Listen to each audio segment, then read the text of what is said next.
Vous allez voter la loi Macron? Je ne vais pas la voter.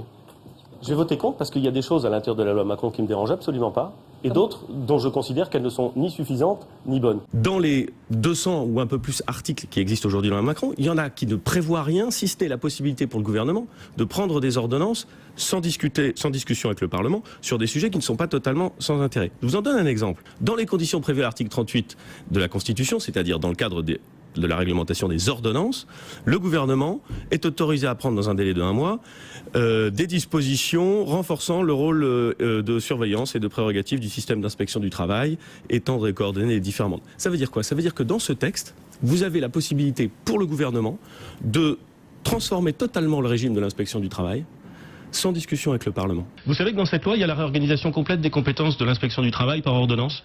Vous trouvez ça cool, vous?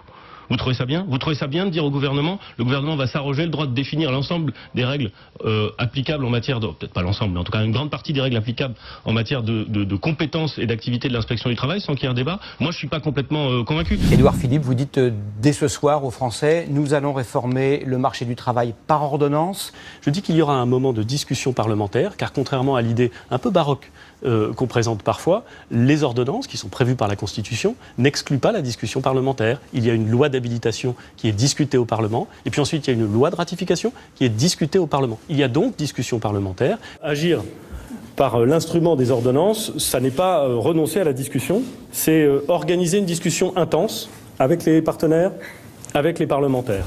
Les ordonnances qui sont prévues par la Constitution n'excluent pas la discussion parlementaire. Dans le cadre de la réglementation des ordonnances, le gouvernement est autorisé à prendre dans un délai de 1 mois des dispositions sans discussion avec le Parlement. Il y a donc discussion parlementaire. Agir par l'instrument des ordonnances, ça n'est pas renoncer à la discussion, c'est organiser une discussion intense avec les partenaires, avec les parlementaires. Sans qu'il y ait un débat par ordonnance.